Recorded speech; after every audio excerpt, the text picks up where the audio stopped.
कहते हैं कुछ जगहें याद रखती हैं। वो अपनी दीवारों में किस्से और मिट्टी में दर्द को समेटे रहती हैं, और अगर कोई उन यादों को छेड़ने की कोशिश करे तो वो जगहें जवाब भी देती हैं। तो आज हम राजा साहब के उसी वीरान महल की एक सच्ची और सच कहूं तो बहुत ही भयानक कहानी में उतरने वाले हैं। ये कहानी है उस आदमी की जिसने लालच में आकर उस जगह की खामोशी को तोड़ने की हिम्मत की थी। ये सिर्फ एक एहसास नहीं था, ये एक चेतावनी थी। एक ऐसे सफ़र की शुरुआत जहां हवा भी भारी लगने लगती है और जहां खामोशी चीखने लगती है। तो चलिए मिलते हैं इस कहानी के मेन कैरेक्टर से।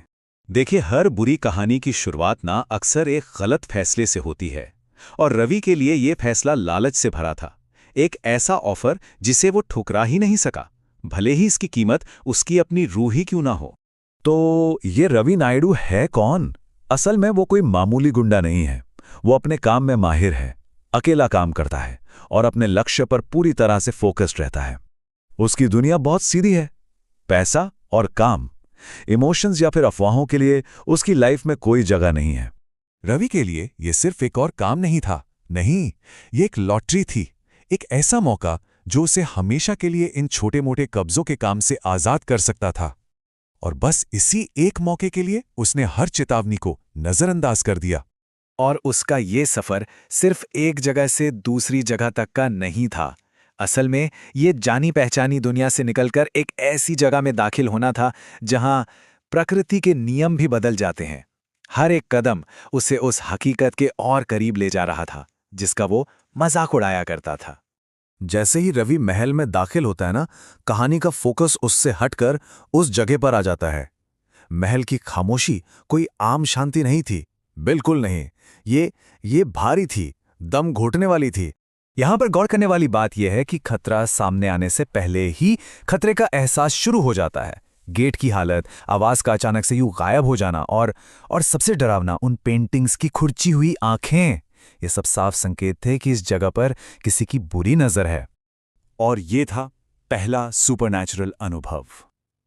जब किसी की अपनी ही आवाज पराई लगने लगे तो समझ जाना चाहिए कि वो उस जगह पर अकेला नहीं है।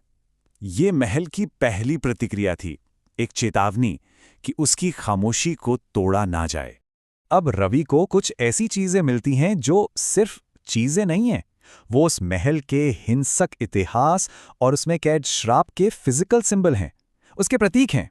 एक चीख उसे एक खास कमरे की तरफ खींचती है, और वहां उसे दो चीजें दिखती हैं, खून से सनी जंजीरें और एक अजीब तरह से जलता हुआ दिया।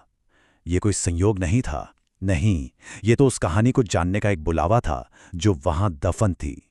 ये जंजीरें गुलामी और दर्द की कहानी कहती हैं। दिए की वो फिर लौ बताती है कि यहाँ कोई ऐसी ऊर्जा है जो हवा को भी कंट्रोल करती है, और वो चीख उस दर्द की आवाज है जो आज तक खामोश नहीं हो पाई है। और अब कहानी में दो विरोधी अलौकिक शक्तियों की एंट्री होती है, एक जो बुराई का प्रतीक है और दूसरा जो फर्ज और दुख का, और उनका टकराव ही इस महल का असली रहस्य है।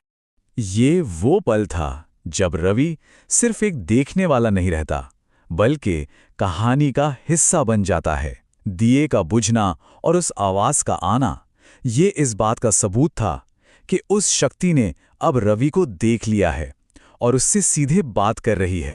तांत्रिक का रूप धुएं जैसा है, मतलब अस्थिर और करप्ट, जो उसकी काली शक्तियों को दिखाता है।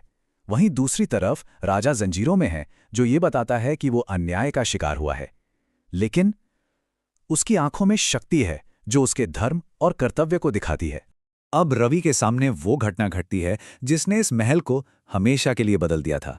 ये सिर्फ एक लड़ाई नहीं है, ये उस इतिहास का रीप्ले है जो आज भी वहां बार बार दोहराया जा रहा है।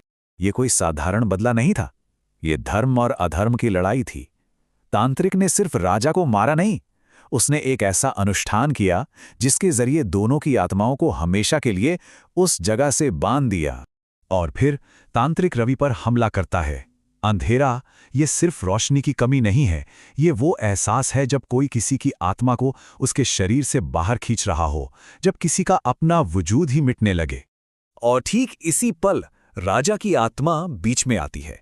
उसकी आवाज में गुस्सा नहीं, बल्कि एक गहरा फर्ज और पक्का इरादा है। वो अपने घर की रक्षा कर रहा है, भले ही अब वो सिर्फ एक आत्मा के रूप में ही क्यों ना हो। और ये है इस रूहानी लड़ाई का क्लाइमैक्स। शक्ति का संतुलन अचानक बदल जाता है। राजा की शक्ति नफरत से नहीं बल्कि कर्तव्य से आती है, और यही चीज उसे तांत्रिक की काली ऊर्जा से कहीं ज्यादा शक्तिशाली बना देती है। दीवारें कांपने लगती हैं और तांत्रिक की शक्ति बिखर जाती है। ये कहानी सिर्फ घटनाओं से नहीं डराती, बल्कि उस माहौल से डराती है जिसे आवाज और खामोशी का इस्तेमाल करके बहुत ही शानदार तरीके से बनाया गया है। साउंड का इस्तेमाल इस कहानी की सबसे बड़ी खूबी है सच में।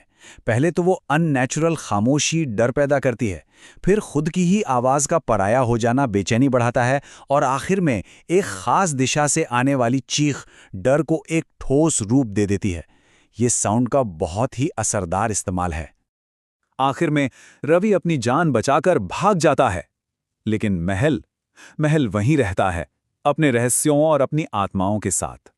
दिन में एक खंडर और रात में एक युद्ध का मैदान। कहानी तो खत्म हो जाती है, लेकिन उस जगह का श्राप हमेशा के लिए रह जाता है। और यही सवाल हमें सोचने पे मजबूर करता है ना? क्या भूत प्रेत सिर्फ यादों का खेल हैं? क्या वो तब तक ही मौजूद रहते हैं जब तक हम उन्हें याद रखते हैं, या उनकी अपनी एक अलग हकीकत है जो इंसानी यादों से भी परे हैं? इसका जवाब शायद हमें कभी न मिले।